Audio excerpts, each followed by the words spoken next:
Greetings everyone and welcome back to the Casual Wargamer. Tonight's topic is on or in regards to Legends units. If you are new to the hobby and you don't really know, Legends are those units that no longer have physical models that can be purchased. And so their rules go off into a series of Legends documents which you can download off the Games Workshop community website, and that's where they stay. You can play them in 10th edition, but unlike codices, they will not get any updates. Any issues with them are stuck, points are stuck, that's it. I myself have owned a few in recent years. I've sold off a couple over the last few months, to kind of regret. But I am currently owned two. I have a Captain on a bike, and I'm currently working on this bad boy, which is a Land Raider Spartan. The reason I wanted to raise this particular video is that Legends often come up in discussions among my local community. And it's kind of odd because most people are perfectly fine with somebody fielding Legends units. We don't do it in our tournaments, but leagues and friendly games are whatever. But there are people that don't like Legends. And I'm not just talking locally, I'm meaning throughout the community in the wider internets. And one of the reasons for that, and is often raised when we're discussing it here, is that they don't get that update. They are what they are. And it's kind of felt by some that this means they're going to be overpowered, when actually the complete opposite is true.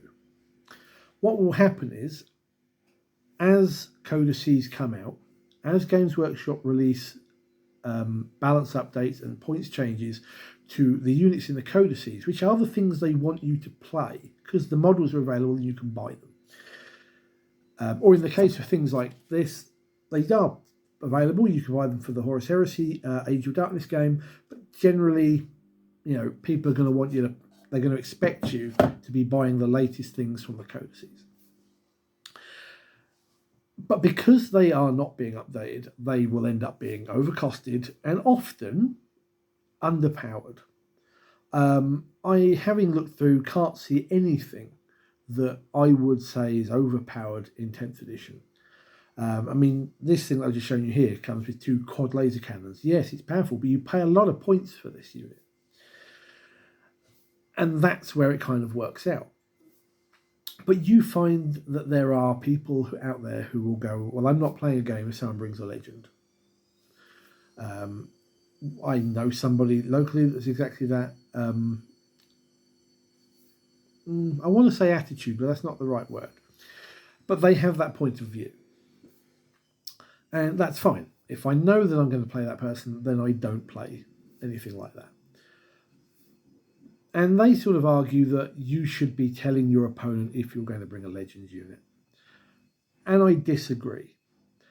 I don't like knowing what my opponent's going to bring to the table. I don't even like knowing what army they're going to bring to the table, let alone the contents of that army.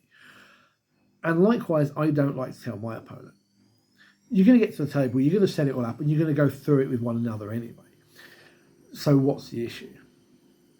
Again, they say it's overpowered. It's not. I think some of it comes from the fact that a lot of Legends units are former Forge World models.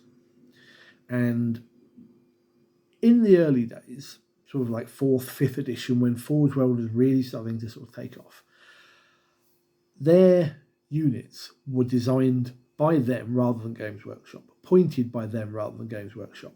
And you ended up with a lot of stuff that was overpowered and undercosted. Those units are now, in this day and age, Legends. Forge World just produce the kits. They don't produce any more units or any more books or rules.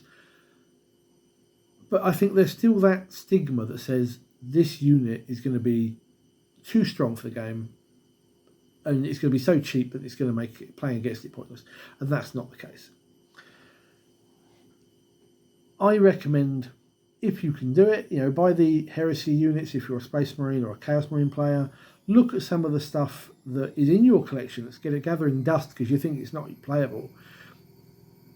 convert it. My bike captain is a modified Outrider Marine with a Thunderhammer. I just converted the model. Simples.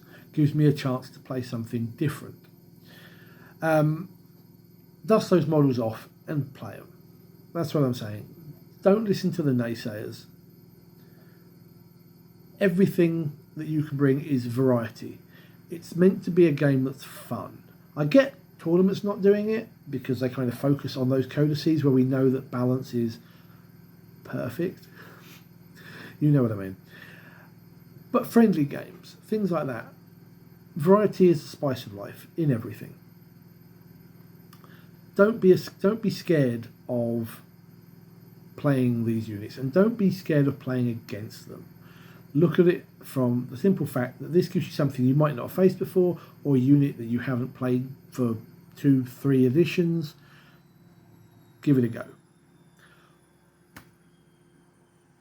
At this point, I'm going to turn it over to you guys. What are your thoughts on Legends units and the playing of them? Do you agree with myself? Do you agree with the other half of the community that think they're not suitable and shouldn't be played? Let me know your reasons why on both sides of that, and let me know what Legends units you field in your armies. Thank you for watching, everybody. I wish you good evening, take care, and good gaming.